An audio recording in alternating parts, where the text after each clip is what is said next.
ลาวเวียดนามจะบุกทะลุยุทธศาสตร์การร่วมมือด้านเศรษฐกิจการค้าและการลงทุนสนับสนุนโดยน้ำดื่มหัวเสือลาวเวียดนามเห็นดีเป็นเอกภาพบุกทะลุด้านยุทธศาสตร์ในการร่วมมือด้านเศรษฐกิจการค้าและการลงทุนสู่ส่วนในมูลค่าการค้า2ส่วนให้ได้5ตื้อดอลลาร์สหรัฐโดยไวในแถลงการณ์ร่วมลาวเวียดนามในโอกาสที่สหายโตเริ่มเลขาธิการใหญ่คณะบริหารงานศูนย์กลางพรรคคอมมิวนิสต์เวียดนามพร้อมด้วยภรรยาและคณะผู้แทนขั้นสูงของพรรครัฐแห่งสสเวียดนามได้เยี่ยมยามรัฐกิจสาธารณรัฐประชาธิปไตยประชาชนลาวเข้าร่วมพิธีเฉลิมฉลองวันสถาปนาสาธารณรัฐประชาธิปไตยประชาชนลาวครบรอบ50 ปีและเป็นประธานร่วมกองประชุมพบปะประจำปี 2026 ระหว่าง2กลุ่มการเมืองพรรคประชาชนปฏิวัติลาวและพรรคคอมมิวนิสต์เวียดนามแต่วันที่1หาวันที่2ธันวาคม 2025 2ฝ่ายเห็นดีเป็นเอกภาพในการตัดสินใจสูงทางด้านการเมืองเพื่อสร้างบาดก้าวหันเปลี่ยนอย่างแข็งแรง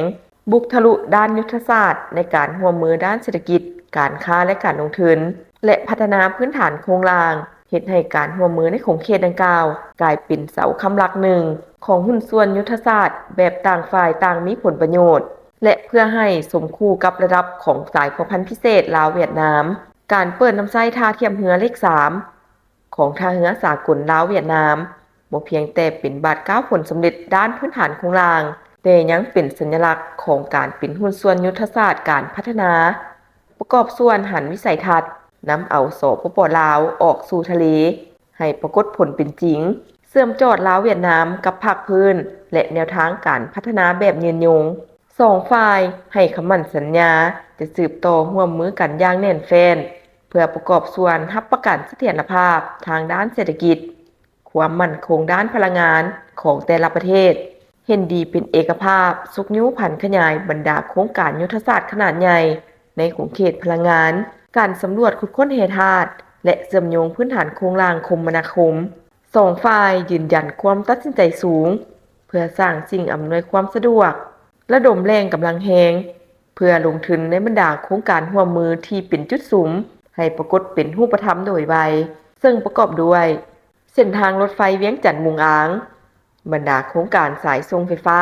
จากเขตภาคเหนือของลาวไปเวียดนามการร่วมมือซื้อขายถ่านหินไฟฟ้า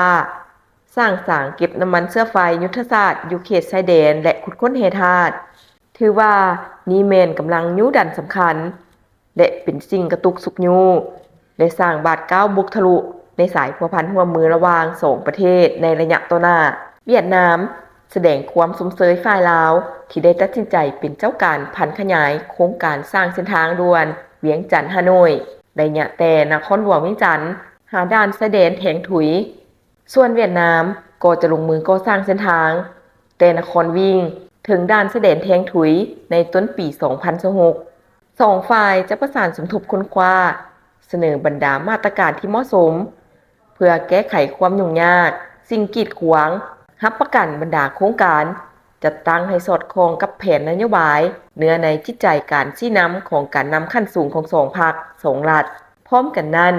จะสุ่มใส่การเปิดกว้างบรรดาแล้วการร่วมมือเศรษฐกิจใหม่เพิ่มทวีการเชื่อมต่อและช่วยหนุนซึ่งกันและกันระหว่าง2พื้นฐานเศรษฐกิจ2ฝ่ายเห็นดีเป็นเอกภาพเพื่อพยายามสุกนิ้วการเติบโตมูลค่าการค้า2ฝ่ายและสู่สนให้บรรลุมูลค่าการค้า2ส่วนให้ได้5ตื้อดอลลาร์สหรัฐในระยะต่อหน้าโดยไวเพื่อทวีการเชื่อมต่อช่วยเหลือสมาคมวิสาหกิจเพื่อยุหนุนทางด้านการค้าโฆษณาเผยแพร่สร้างเครื่องหมายการค้าและระบบจำหน่ายสินค้าของลาวและเวียดนามอยู่แต่ละประเทศซึ่งจะเห็นให้การจำหน่ายสินค้าของ2ประเทศมีความมั่นคงและยืนยงความซื่นใจมีหน้าตาเป็นแบบใดหน้าตาซื่อๆแต่เห็นแล้วซุ่มซื่นหัวใจน้ำบ่